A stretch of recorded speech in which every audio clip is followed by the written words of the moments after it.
Hola queridos amigos de Mater Mundi, aquí estamos con todos vosotros una vez más. Jaime, ¿cómo estás? Hola Beatriz, pues nada, con muchísimas ganas de volver a empezar y con ganas de que cuentes, a ver qué cuentas hoy. Bueno, hijo, es un gusto. Te van a contratar en todas partes porque siempre te parece todo bien y siempre tienes ganas de empezar. Bueno, sí, espero que esté de acuerdo la audiencia. Bueno, pues vamos a por ello. En el capítulo anterior estábamos hablando de lo que hizo Jesús y hoy vamos a ver lo que Jesús enseñó, las enseñanzas de Jesús. Las enseñanzas de Jesús que, como todos sabéis, provocaban unas reacciones muy fuertes en las personas. Bueno, desde aquellos que lo dejaban todo y le seguían hasta aquellos que querían apedrearle, pero eso pasa hoy en día también. ¿Por qué? Porque Jesús enseñaba y Jesús continúa enseñando hoy en día a través de su palabra con autoridad. Enseñar con autoridad quiere decir enseñar la verdad. Y cuando se pone la verdad frente a frente, pues eso es un revulsivo siempre, o para bien o para mal. Fijaos que a Jesús le llamaban rabí. ¿Qué es un rabí? Un rabí es un maestro de las Sagradas Escrituras. Un rabí lo que hacía era interpretar las Sagradas Escrituras citando lo que habían dicho otras personas famosas y al final el rabí daba su interpretación. Pero Jesús no da su interpretación, o sea, no es la interpretación de Jesús una interpretación más de un rabí más. Jesús es la verdad. Jesús cada vez que habla, habla la verdad, porque no puede hacerlo de otra forma. Y de esta manera, cada vez que Jesús hablaba, cada vez que Jesús comentaba las Escrituras, comentaba el Antiguo Testamento, pues en realidad es que no había lugar a debate, porque Él es la verdad y Él habla la verdad, y por eso Él habla con autoridad, y no es un rabino más. No es una persona que cite a antiguos y que luego él dé su interpretación. Es que su interpretación es la interpretación. Es que es la verdad. Es que es exactamente lo que el texto quería decir. Por eso, hoy en día también es muy importante porque muchas veces dicen, es que la Iglesia dice, es que tal dice. Bueno, la Iglesia dice, habría que ver lo que dice la Iglesia.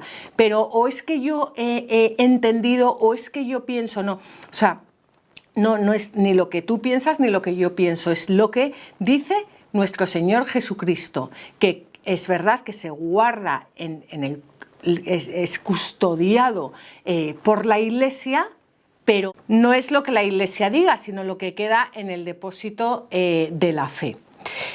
Bueno, ¿qué hacía Jesús? Jesús recurría constantemente a parábolas.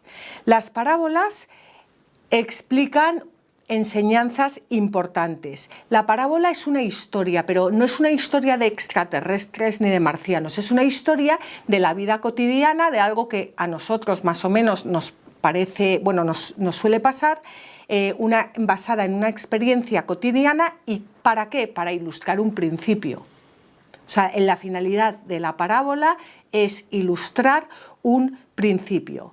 Había parábolas que eran difíciles de entender y hoy en día a nosotros nos resultan difíciles de entender. Pero no es porque la parábola sea difícil de entender, sino porque el principio que quiere ilustrar es difícil de entender, o por lo menos para nosotros es difícil de entender. Vamos a leer a continuación una de las parábolas de Jesús. Por lo tanto, todo el que oye estas palabras mías y las pone en práctica es como un hombre sabio que edificó su casa sobre roca. Y cayó la lluvia, y llegaron las riadas, y soplaron los vientos, y rompieron contra aquella casa, pero no se cayó porque estaba cimentada sobre roca. Pero todo el que oye estas palabras mías y no las pone en práctica, es como un hombre necio que edificó su casa sobre arena. Y cayó la lluvia, y llegaron las riadas, y soplaron los vientos, se precipitaron contra aquella casa, y se derrumbó, y fue tremenda su ruina. Pues en principio escuchamos esta parábola y la entendemos muy bien. De hecho, yo recuerdo hace 26 años, cuando me casé, la lectura del Evangelio de ese día era precisamente esta.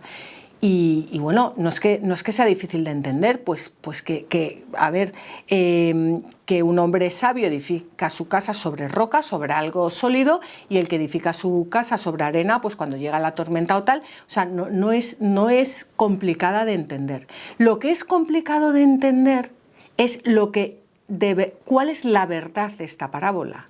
Porque claro, para uno construir su casa sobre roca puede significar una cosa y para el otro construir su casa sobre roca puede significar otra cosa. Lo importante es meternos en lo que quiere decir realmente nuestro Señor Jesucristo. Y fijaos que empieza diciendo, que esto es lo que nos solemos saltar, ¿no? Todo el que oye estas palabras mías y las pone en práctica es como un hombre sabio. O sea, el sabio es el que escucha las palabras de Jesús y las pone en práctica. No es el que se dedica a hacer inversiones y gana un montón de dinero para empezar su casa con dinero y para construir su familia sobre unas buenas... No. Es el que escucha las palabras de Jesús y las pone en práctica. Y ese es el sabio. Y lo contrario del sabio, que es ser necio, es el que edifica su casa sobre arena. Es el que no edifica su casa, su familia, sobre las palabras de Jesús, sobre roca firme, sino sobre las palabras de este mundo. Pero fijaos, aparte de esto que más o menos lo entiende todo el mundo, pues que en definitiva es si escuchamos las palabras de Jesús y las ponemos por práctica, pues construimos nuestra vida sobre roca firme, y si escuchamos las palabras de este mundo, pues construimos nuestra casa sobre arena, porque a la mínima crisis que nos venga o al mínimo tal que nos venga, pues todo se va a tambalear. Aparte de eso, esta parábola tiene un significado muchísimo más profundo que quizás nosotros no captemos. Bueno, vosotros sí, porque habéis estado escuchando todos los programas de Antiguo Testamento. Pero los oyentes que estaban escuchando a Jesús, cuando les hablaba de un hombre sabio, ¿nosotros qué pensamos? Un hombre sabio, pues un hombre sabio, no sé si pensamos que es aquel que escucha las palabras de Cristo, pero bueno, pues un hombre que sabe, que tiene sabiduría, que entiende la vida. Pero para los oyentes de Jesús de aquel entonces, el hombre sabio era Salomón. Un hombre sabio era Salomón. A Salomón se le había atribuido toda la sabiduría. ¿Salomón construyó una casa? Sí, Salomón construyó una casa. ¿Y qué casa construyó Salomón? Salomón construyó el templo de Jerusalén y lo construyó sobre una roca muy sólida, una roca muy grande que se conoce como la piedra fundacional. Sobre esta piedra actualmente se encuentra la mezquita llamada Cúpula de la Roca. Para todos los que hayáis ido a Jerusalén, pues veis que hay una explanada enorme y ahí está la mezquita que está justo encima de la piedra fundacional. Bueno, pues esta piedra fundacional, esta roca enorme, según una leyenda local, era la mismísima puerta del infierno. La mismísima puerta del infierno. O sea, esa puerta se abría y se entraba en el infierno. En el Hades, como le llaman, ¿no? Bueno, pues esa puerta del infierno está sellada por el templo sagrado de Dios, por la casa de Dios, construida sobre roca. Por lo cual, de esta parábola ya tenemos hombre sabio, Salomón, que construye su casa, el templo de Jerusalén, sobre roca firme, que es esa roca, esa piedra fundacional que tapa el infierno para que nadie pueda entrar ni salir. Bueno, pues eso es lo que hace Salomón. Y ahora vamos un poco más allá. Si continuamos leyendo el Evangelio de San Mateo, veremos la confesión de Pedro, que dice: tú eres el Cristo, el Hijo de Dios vivo. Pues fijaos, la respuesta de Jesús nos tiene que recordar a esta parábola que acabamos de leer. Vamos a leer la respuesta de Jesús.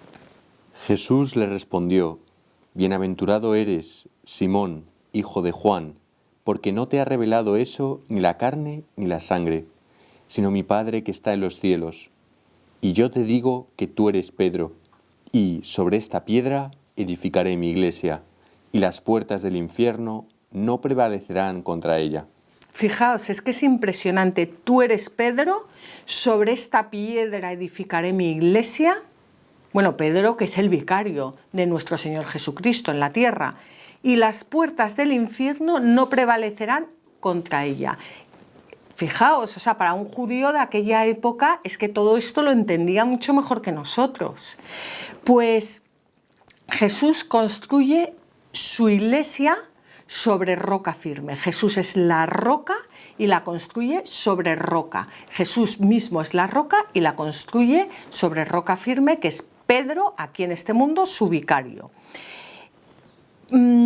Cuando las personas de aquella época escuchaban esto por boca de Jesús, se iban corriendo al templo de Salomón, que estaba construido sobre roca firme. ¿Quién era Salomón? Salomón era el hijo de David, el ungido, el que construyó su casa, el que construyó su templo, el que construyó el templo de Dios sobre roca firme y selló las puertas del infierno. ¿Quién es Jesús? Jesús es el hijo de David, también el perfecto ungido, que va a construir su iglesia, su casa sobre roca y que va a sellar las puertas del infierno. Por lo cual, la iglesia, que es toda la comunidad de creyentes, reemplaza ahora al templo de Salomón. Por eso, todos aquellos que estáis bautizados, no podéis decir nunca, ni yo tampoco que estoy bautizada, qué mal está la iglesia. Porque si yo, que soy piedra viva de esta iglesia, digo qué mal está la iglesia, pues la primera, o sea, tendría que decir qué mal estoy yo, que formo parte de la iglesia. ¿Entendéis?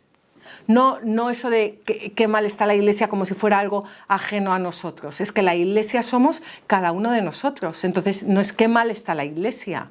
Es como si decís de vuestra familia, qué mal está la familia. O será qué mal está mi familia, que es la iglesia, ¿no?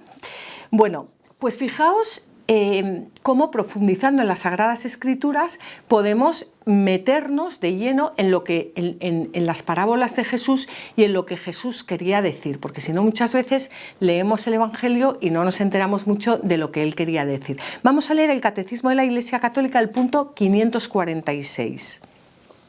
Jesús llama a entrar en el reino a través de las parábolas, rasgo típico de su enseñanza. Por medio de ellas invita al banquete del reino, pero exige también una elección radical para alcanzar el reino. Es necesario darlo todo. Las palabras no bastan, hacen falta obras. Las parábolas son como un espejo para el hombre. ¿Acoge la palabra como un suelo duro o como una buena tierra? ¿Qué hace con los talentos recibidos? Jesús y la presencia del reino en este mundo están secretamente en el corazón de las parábolas. Es preciso entrar en el reino, es decir, hacerse discípulo de Cristo para conocer los misterios del reino de los cielos. Para los que están fuera, la enseñanza de las parábolas es algo enigmático. Este punto del catecismo es muy esclarecedor porque, a ver, Jesús invita al banquete del reino. Jesús nos invita a todos al banquete del reino, pero es como cuando celebráis una boda, ¿no? Invitáis a la boda, pero si un invitado llega a la boda y llega a la iglesia en traje de baño, pues le decís que no pasa a la iglesia, ¿no? Bueno, aquí Jesús invita a la boda, al banquete del reino, pero exige, invita y exige. La invitación es una exigencia. Yo te invito a que vengas a esto, pero tienes que venir en condiciones. ¿Y qué exige? Exige una elección radical para alcanzar el reino. Exige darlo todo. Yo te invito a mi reino, te invito a que formes parte de mi reino, pero te exijo que tú quieras acoger mi reino. Porque en mi reino no puedes entrar adorando a Satanás. Porque es que no puedes. Bueno, pues fijaos que dice el catecismo: Jesús y la presencia del reino en este mundo están secretamente en el corazón de las parábolas. Por eso es importante meternos de lleno en las parábolas, porque para entrar en el reino hay que conocer los misterios del reino. Para entrar en el reino hay que abrirse a los misterios del reino. Para entrar en el reino hay que tener un diálogo con nuestro Señor Jesucristo. Y para los que están fuera, la enseñanza de las parábolas es algo enigmático, porque o tú eliges un cambio radical en tu vida y una conversión para poder entrar en el reino, o hablando en el idioma de hoy en día, las palabras del reino te suenan a chino y no entiendes absolutamente nada. Por eso decía Jesús, oirán pero no entenderán, porque es que no se entiende nada. Bueno, pues Jesús nos dice que el reino de Dios está al llegar. Eso es lo primero que escuchamos de Jesús. El tiempo se ha cumplido y el reino de Dios está al llegar. Convertíos y creed en el Evangelio. Pues eso es lo primero que escuchamos del anuncio, el anuncio de Jesús. El tiempo se ha cumplido, el reino de Dios está al llegar, convertíos para poder acoger el reino y creed en el Evangelio, creed en la buena nueva de que Jesús trae el reino porque Él es el reino y de que Él se nos ofrece como la puerta al reino. Pues este era el tema principal de la predicación de Jesús y el resto de sus enseñanzas nos describen cómo es el reino y cómo vivir en el reino. Entonces, Jesucristo es el camino al reino de Dios, Jesucristo nos abre el camino al reino de Dios, Jesucristo es la roca sobre la que se construye el reino, Jesucristo es la roca que sella el acceso al infierno. O sea, es que es impresionante. Es que nosotros, los cristianos, somos de Cristo. Es que en Cristo, por eso es tan importante que los cristianos nos unamos, porque lo importante nos une, que es nuestro Señor Jesucristo. Es verdad que luego, pero por eso es tan importante Jesucristo. Es que ahí está todo, en Jesucristo.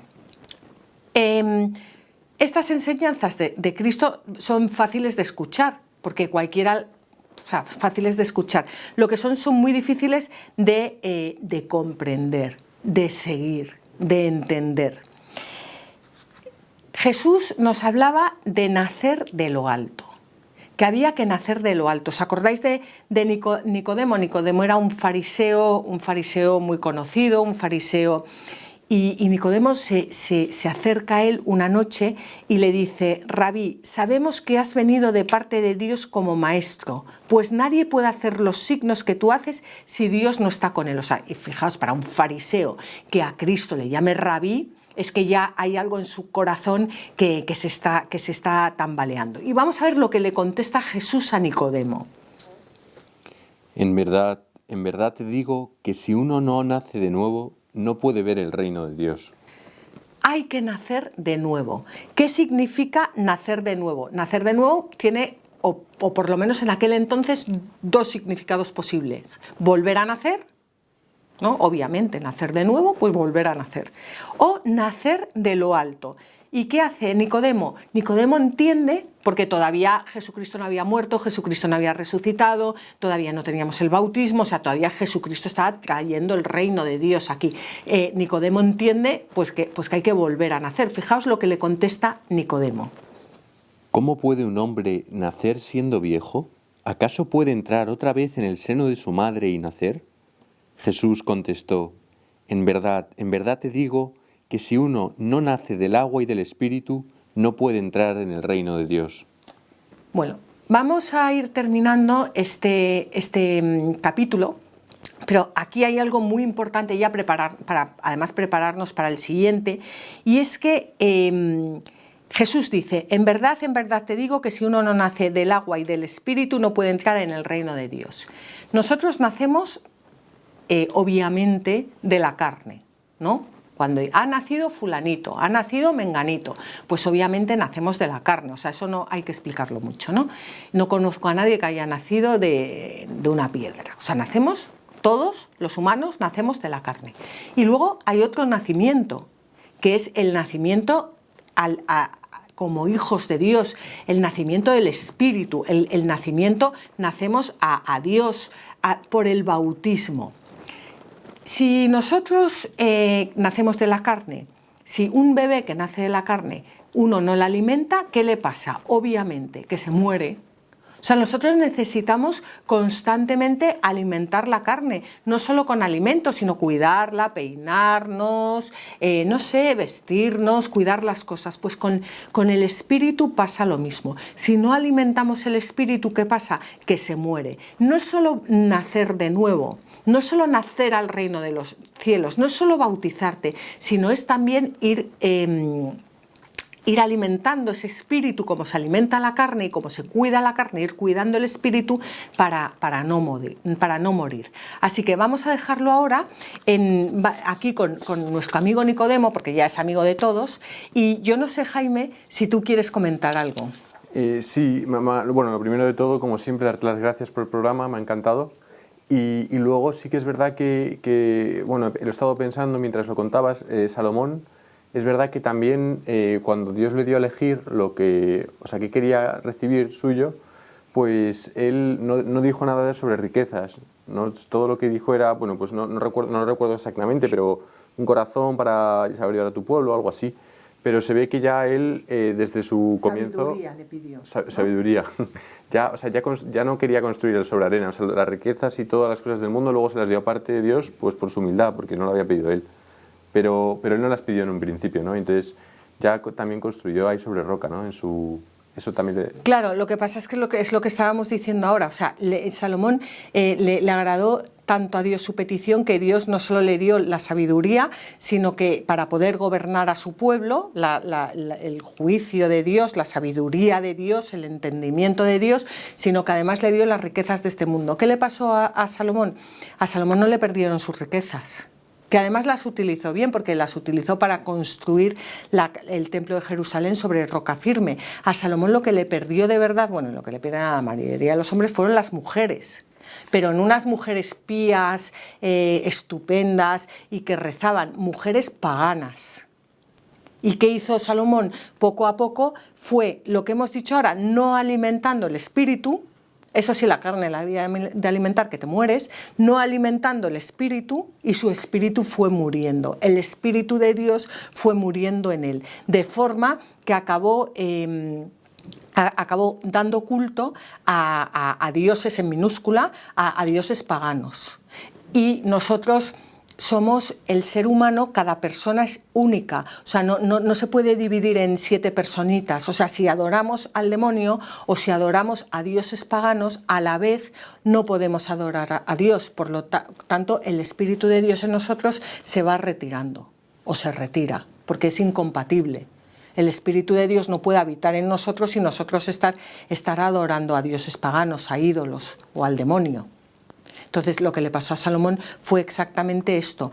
Salomón nació de lo alto, nació de nuevo, pero luego no conservó ese Espíritu de Dios. Pues luego también, bueno, al principio simplemente es una tontería este comentario, pero has comentado que Jesús pues lo apedreaban y tal, cuando decía sus parábolas y todo eso. Algunos. Sí que es verdad que también a mí siempre me ha llamado mucho la atención el Evangelio, ¿no? Que hasta que no llegó el momento de la cruz, o sea, le iban a tirar por un precipicio, le iban a apedrear o lo que sea, y dice, se abrió camino entre ellos y se fue tan tranquilo, ¿no? Yo me imagino una masa entera de gente yendo a por él y él tranquilamente abriéndose paso, ¿no? Pues se ve que la voluntad de Dios la cumplía hasta ese punto, hasta el punto de incluso, si no es ni siquiera el momento de mi muerte y me van a apedrear, pues todavía no, esperaros a la cruz y ahora os evangelizo, ¿no? Quería también destacar eso. Sí, lo que pasa es que sí, por supuesto, hasta que llegó su hora y hasta que llegó su momento, pero sus palabras siempre, o sea, hoy en día pasa lo mismo. Hoy en día una persona que habla de verdad con las personas, con las palabras de Cristo, siempre provoca división. Es verdad que eso, vamos, los apedrean en el modo de apedrear de hoy en día. Claro. Pues sí. Bueno, pues vamos a continuar en el próximo capítulo ya pues con todo lo que decía Jesús y vamos a continuar con la historia de Nicodemo. Fenomenal, pues muchísimas gracias, Beatriz. Gracias, Jaime, y muchas gracias a todos vosotros por compartir estos minutos, este rato compartiendo la palabra de Dios. Muchas gracias.